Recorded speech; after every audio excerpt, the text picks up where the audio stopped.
Consumer affairs, आपकी सेहत और एक महिला प्रतिभा से मुलाकात, बहुत कुछ है हमारे पास आपके लिए आज के शो में। सबसे पहले आपको मिलवाने जा रहे हैं एक एजुकेशनिस्ट से जो तकरीबन 4 दशकों से शिक्षा के क्षेत्र में काम कर रही हैं। और इनके बारे में खूबसूरत बात यह है कि ये वेस्ट दिल्ली के एकमात्र गर्ल्स कॉलेज की प्रिंसिपल हैं और इन्होंने इसी कॉलेज से अपने करियर की शुरुआत की थी और आज भी इसी कॉलेज के साथ हैं। आप हैं डॉक्टर प्रमोदनी वर्मा। डॉक्टर वर्मा, आपका बहुत बहुत स्वागत है। Thank you. You are a principal of Bharati college. So who is a good principal? एक अच्छा प्रिंसिपल कौन होता है?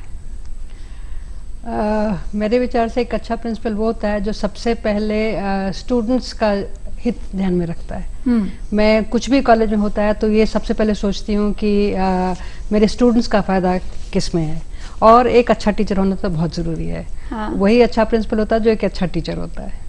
One thing that you miss being a principal, कि आप चूंकि प्रिंसिपल हैं आप ये नहीं कर पा रही हैं, कौन सी कैसी चीज़ है? टीचिंग।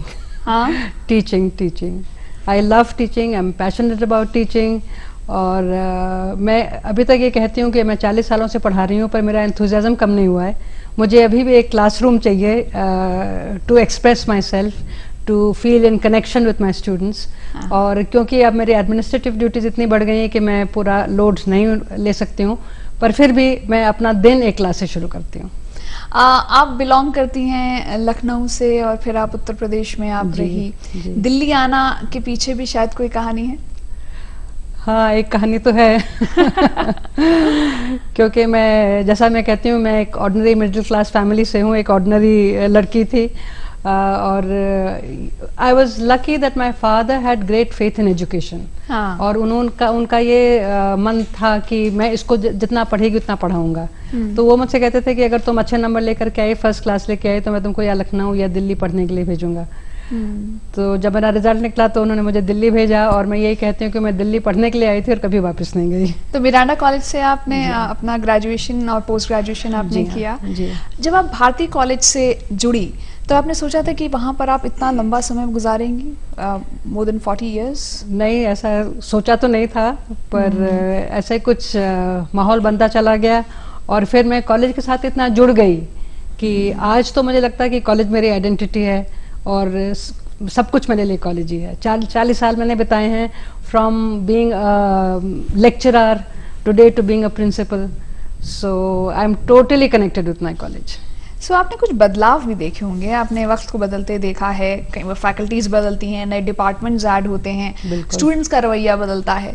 तो 40 साल पहले का भारती कॉलेज और आज का भारती कॉलेज, क्या फर्क महसूस करती हैं आप? बिल्कुल बदल गया है, मैं कहूँगी हर रिस्पेक्ट में बदल गया है। कॉलेज जब शुरू हुआ तब हम लोग करोल बाग में एक स्कूल बिल्डिंग में हुआ करते थे। आज जनकपुरी में हमारी अपनी बिल्डिंग है और वो बिल्डिंग का एक्सपेंशन हो रहा है, हॉस्टल बनने जा रहा है स्टूडेंट्स के लिए, आउट स्टेशन स्टूडेंट्स के लिए।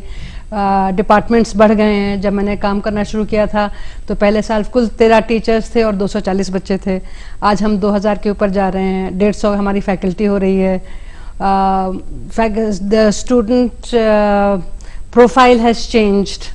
जो आजकल हमारे पास बच्चे आ रहे हैं, टॉप नॉच बच्चे आते हैं। फैकल्टी का भी वही हाल है। The faculty is very hard working and I am very proud of my faculty. So जब आप प्रिंसिपल बनी तो आपने सबसे पहला change, normally yes you don't reinvent the wheel, पर कुछ आपका एक विजन नया होता है जब आपने वो पदवी संभाली होगी, तो पहला बदलाव आप क्या लेकर आई वहाँ? पहला बदलाव मैं यही लेकर के आई थी कि मैंने अपने कॉलेज को स्टूडेंट सेंट्रिक बनाया। मैंने सबसे पहले यही अपने स्टाफ को बोला था कि इन बच्चों की बदौलत हमारी नौकरी है, और अगर हम इनको ही अपना हितैषी मान करके नहीं चलेंगे और जो कुछ भी हम करते हैं इनको अपने सामने रख करके नहीं चलेंगे, we will never be a success. So that is the main thing that I have done, that students are very important and we do everything with the keeping in mind what should I say, the welfare of the students। Right। So कौन सा department है जो से आप बहुत ज़्यादा strong मानती हैं अपने कॉलेज में? मेरे 2 डिपार्टमेंट्स बहुत स्ट्रॉन्ग है, बहुत अच्छे हैं। एक तो इंग्लिश डिपार्टमेंट जो कि मेरा अपना डिपार्टमेंट है and I am very proud of it, और दूसरा मेरा कॉमर्स का डिपार्टमेंट। वैसे मेरी सभी टीचर्स मैं कहूँगी कि बहुत हार्ड वर्किंग है और बहुत कनेक्टेड हैं स्टूडेंट्स के साथ, पर ये दोनों डिपार्टमेंट्स आउटस्टैंडिंग है। तो जो कि आप आउटस्कर्ट्स में हैं आपका कॉलेज, तो किस तरह का क्राउड, किस तरह के बच्चे आपके कॉलेज में आते हैं? हम लोग जब जनकपुरी में थे तो हमारे पास ज़्यादातर ट्रेडिंग क्लास के बच्चे आया करते थे, क्योंकि आपको पता करोल बाग पास में था और वहाँ से बच्चे आया करते थे। अब हम जनकपुरी में हैं तो हमारे पास ज़्यादातर सर्विस क्लास के बच्चे आते हैं, because Janakpuri has a lot of people जो कि गवर्नमेंट सर्विस में और इस तरह से होते हैं, तो प्रोफाइल बहुत सारा बच्चों को बदल रहा है। पर आजकल ये भी सच है कि आपको जहाँ एडमिशन मिलता है आप जाते हैं। तो हमारे यहाँ गुड़गांव से भी बच्चे आते हैं, फरीदाबाद से भी बच्चे आते हैं, और आउट स्टेशन बच्चे भी आते हैं, फॉरेन स्टूडेंट्स भी आते हैं, सब तरह के स्टूडेंट्स तो आते हैं। आसपास जो विलेजेस हैं, जो गांव देहात है, वहाँ से भी बच्चे आते हैं? वहाँ से बहुत बच्चे आते हैं। वेस्ट दिल्ली के विलेजेस से, देहात से बहुत सारे बच्चे आते हैं और बहुत कंजर्वेटिव फैमिली से आते हैं। और मुझे सबसे अच्छा इन्हीं बच्चों को देख करके लगता है, क्योंकि 3 साल के बाद जब ये बच्चे निकल करके जाते हैं तो ये कम्प्लीटली ट्रांसफॉर्म्ड होते हैं। सो जैसे आपका ऑल वुमेन्स कॉलेज है, गर्ल्स कॉलेज है, और आपने कहा कि गांव देहात के बच्चे भी आते हैं, तो एक अमालगमेशन, एक मिक्स रहता होगा, तो क्या कुछ खास प्रयास रहता है कि उन बच्चों को मतलब कंफर्टेबल फील कराया जाए इस माहौल? हम इस दिशा में बहुत ही ज़्यादा प्रयास करते हैं, क्योंकि मैंने देखा है कि ये बच्चे खास तौर से इनको थोड़ा सा एडजस्टमेंट करने में दिक्कत होती है। ये बहुत कंजर्वेटिव फैमिली से आते हैं, कॉलेज में आकर के हम इनको नए प्रोग्रेसिव आइडियाज़ देते हैं। ये सब तबके के बच्चों को देखते हैं, girls who come from very affluent families, girls who come from very advanced families, तो उनको देख करके लोग थोड़ा बहुत घबरा जाते हैं। और एक हमारे कॉलेज में एक और इंसिडेंट हुआ था, एक लड़की ने सुसाइड कमिट कर लिया था। उसने मुझे बहुत धक्का पहुंचाया। उसके बाद से हमने एक प्रोग्राम शुरू किया है, हम एक ओरिएंटेशन करते हैं। जब बच्चे कॉलेज ज्वाइन करते हैं शुरू में, हम एक लंबा ओरिएंटेशन करते हैं जिसमें हम इन सब मुद्दों को उठाते हैं और बच्चों को, ये अपने स्टूडेंट्स को अवेयर करते हैं कि स्कूल और कॉलेज में बहुत अंतर है। आप जैसे पढ़ेंगे, जैसे स्कूल में पढ़ते थे वैसे आपकी पढ़ाई नहीं होगी, और जहां अब आपके पास फ्रीडम है, आप इस फ्रीडम को कैसे इस्तेमाल करेंगे, और जो आप ये बदलाव देख रहे हैं इससे आप कैसे डील करेंगे। ये हमारा बहुत सक्सेसफुल प्रोग्राम है, इसे हम हर साल करते हैं और इससे हमारे स्टूडेंट्स में बहुत बदलाव आता है। गर्ल्स कॉलेज का एडमिनिस्ट्रेशन, चैलेंजेस हैं? बहुत सारे चैलेंजेस हैं। मिसाल के तौर पर सबसे बड़ा तो क्योंकि गर्ल्स कॉलेज है, सिक्योरिटी का बहुत बड़ा प्रॉब्लम रहता है। और लड़कियों में ये अवेयरनेस लाना कि उनके पास फ्रीडम तो है और इसे इस्तेमाल भी करना चाहिए, पर फिर भी ये फ्रीडम अनलिमिटेड नहीं होता है। हम एक डेंजरस सिटी में रहते हैं, कैसे वो अपने आप को संभाल करके चलें, किस तरह से उन्हें डील करना चाहिए इन चीज़ों से, ये सब तो प्रॉब्लम्स होते ही हैं। अब आजकल आपको ये भी पता है कि आधा स्टाफ हमारा जो है वो मेल होता है, तो वो भी सेंसिटाइज करना, स्टाफ को भी सेंसिटाइज करना कि उनको औरतों के साथ कैसे डील करना चाहिए। अब जब से सुप्रीम कोर्ट का ऑर्डर आ गया है, हमारा आधा टीचिंग स्टाफ जो है वो भी मेल है जी। तो इस तरह से हम अपने स्टूडेंट्स को भी सेंसिटाइज करते हैं कि उनके राइट्स क्या हैं, उनकी ड्यूटीज क्या हैं, अपने स्टाफ को भी सेंसिटाइज करते हैं कि उनको लड़कियों के साथ, औरतों के साथ कैसे डील करना चाहिए। आप किस तरह के प्रिंसिपल हैं? बहुत स्ट्रिक्ट हैं क्या? कुछ फ्रीडम आप देती हैं अपने स्टाफ को? मैं बहुत नॉन स्ट्रिक्ट हूँ कहना चाहिए। मेरे एक सबसे बड़ी मेरे खासियत, मेरे ख्याल से ये what contributes to my success I think is the fact that my doors are always open. कोई भी कभी भी कोई स्टूडेंट है या कोई टीचर है, दरवाजा खोल के मेरे कमरे में आ सकता है। I am always available to them. So आप एक ऐसे इंस्टीट्यूट को हेड कर रही हैं जहाँ पर लड़कियाँ ही आती हैं, जहाँ पर आप के पास फैकल्टी में भी वुमेन मेंबर्स हैं, तो आपके अपने तजुर्बे के हिसाब से आपको क्या लगता है, क्या एजुकेशन वाकई में महिलाओं के लिए पास एक अच्छा टूल है, उनकी ज़िंदगी को वाकई में चेंज करता है? बहुत ज़्यादा। एजुकेशन एक ऐसा टूल है जो कि औरतों की ज़िंदगी को तो बदलता ही बदलता है, हर एक की ज़िंदगी को बदलता है। और मैं मानती हूँ कि एजुकेशन एक ऐसा टूल है जो कि दुनिया बदल सकता है, और इसके ऊपर हमें ज़्यादा ध्यान देना चाहिए। और जब से लड़कियां एजुकेट होने लगी हैं, हम खुद ही देख रहे हैं कि कितना बदलाव आ गया है हमारी दुनिया के अंदर, और एजुकेशन को हमें आगे ले जाना चाहिए, और ये अच्छा एजुकेशन हर एक को अवेलेबल होना चाहिए, ये मैं मानती हूँ। आपकी मसरूफियत बहुत रहती होगी, तो कभी क्या टीचर के लिए नॉर्मली मतलब आज तो वक्त बदल चुका है, एक समय जब कहा जाता था, मैट्रिमोनियल एड्स दिए जाते थे कि यहाँ एक टीचर लड़की चाहिए, घर संभाल लेगी, क्या आज के टाइम में एक टीचर के लिए वर्क लाइफ बैलेंस इजी है या उसके ऊपर चैलेंजेस और प्रेशर्स बढ़े हैं? नहीं, बहुत चैलेंजेस और प्रेशर्स बढ़ गए हैं, डिमांड बहुत बढ़ गई एज ए टीचर। किसी ज़माने में आप 1 बजे घर जाकर के अपने बच्चों को गर्म खाना दे सकते थे, हाँ। अब वो पॉसिबल नहीं है। और वैसे भी मेरे ख्याल से विमेन के ऊपर, औरतों के ऊपर जो नौकरी करती हैं, डिमांड्स रहते हैं और उनके लिए हमेशा ये वर्क लाइफ बैलेंस जो है आसान नहीं होता है। और अब टीचर्स के लिए भी आसान नहीं है, क्योंकि आपका स्टूडेंट्स के डिमांड्स बढ़ गए हैं, एडमिनिस्ट्रेशन की डिमांड बढ़ गई है, और आपके अपने सब्जेक्ट की डिमांड बढ़ गए हैं। इतना ज़्यादा आपको पढ़ना पड़ता है, इतना एक्सप्लोजन ऑफ नॉलेज हो गया है जो आपको उसके साथ साथ चलना पड़ता है। तो डिमांड्स तो बहुत बढ़ गए हैं और उतनी आसान ज़िंदगी नहीं है जितनी लोग समझते हैं कि टीचर की ज़िंदगी। जब हम युवाओं की बात करते हैं, कॉलेज गोइंग स्टूडेंट्स की बात करते हैं, तो दे आर वेरी अवेयर, और जनरेशन का एक फासला तो रहता ही है टीचर्स में और स्टूडेंट्स में। उस फासले को आप कैसे पाटती हैं? मेरे ख्याल से बच्चों में घुल मिल करके वो फासला रहता नहीं है। As a teacher I think हम और टीचर्स की ये खासियत होती है, क्योंकि हम लोग we are together with youth constantly, हमेशा उनके साथ रहते हैं। एक जनरेशन जाता है, दूसरा जनरेशन आता है, और उसके साथ साथ हम लोग भी चलते रहते हैं, बदलते रहते हैं।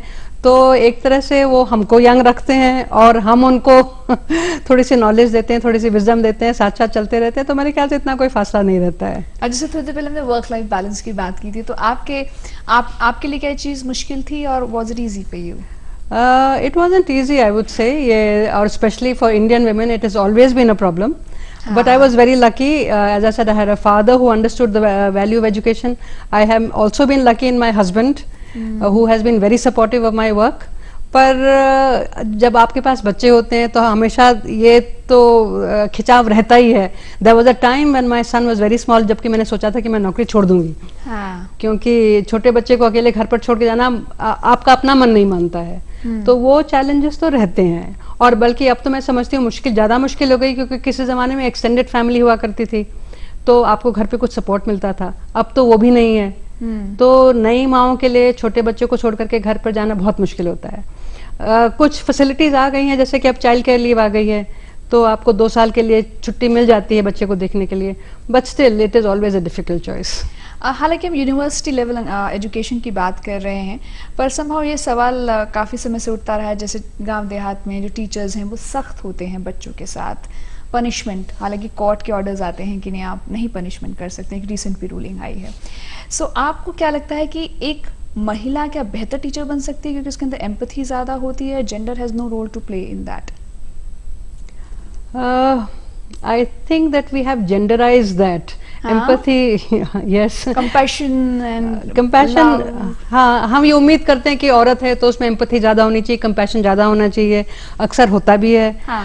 पर अगर ये कंपैशन और एम्पैथी आदमियों में भी है तो I think it always is much better. Punishment से आप कहीं नहीं पहुंचते हैं, ये मेरा मानना है, और मैंने कभी इस्तेमाल भी नहीं किया है punishment. I have never ever punished a student in my 40 years of teaching. कैसे करती हैं आप? कभी डिसिप्लिन इश्यूज आए ना हो, ये तो पॉसिबल नहीं है। नहीं, डिसिप्लिन इश्यूज आते हैं। हाँ। पर फिर मैं बैठ करके बच्चों के साथ बात करती हूँ कि ये प्रॉब्लम आ कहाँ से रहा है, और अक्सर हम बैठ करके उसको सॉल्व कर सकते हैं। काउंसलिंग, और आप उस बच्चे को समझने की कोशिश करिए कि उसके पास कोई प्रॉब्लम है जिससे कि ये इस तरह का बिहेवियर आपके सामने आ रहा है। तो अगर आप उसको समझ लेते हैं और बच्चे को समझाने की कोशिश करते हैं तो ज्यादातर बच्चे सुनते हैं और मानते हैं। कोई एग्जाम्पल, कोई मिसाल देना चाहेंगे कि कभी कुछ ऐसा वाकया आपके कॉलेज में या आपके कोई स्टूडेंट के साथ आपका मतलब ऐसा कोई वाकया हुआ और आपने उसे बहुत ही डेलिकेट मैटर था और इंटेलिजेंटली आपने हैंडल किया?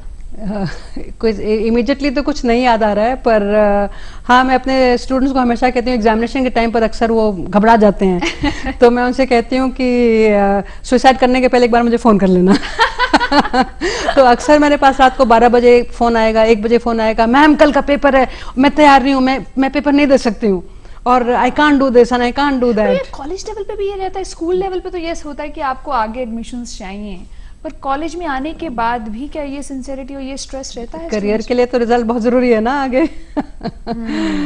सो I get these calls and I will talk to them 15 minute 20 minute, आधा घंटा आप बात करिए। बच्चे यूजुअली काम हो जाते हैं, सुबह जाकर के पेपर भी दे आते हैं। तो भारती कॉलेज को लेकर आगे के आपके क्या प्लान्स हैं, क्योंकि इतने लंबे अरसे से आप जुड़ी हुई हैं, long standing association you have with this college. I would like to take Bharati college to the top of the colleges at Delhi University, and it's doing well and I want it to continue to do well.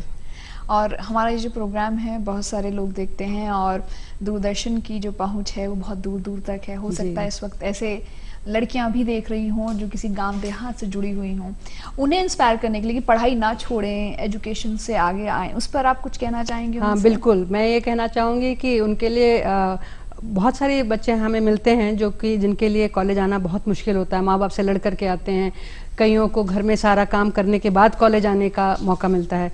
मैं इनसे बोलूँगी कि हिम्मत ना हारें, पढ़ाई करें, पढ़ाई से बहुत बदलाव आता है और उनकी अपनी फैमिलीज़ भी बदल जाएंगी।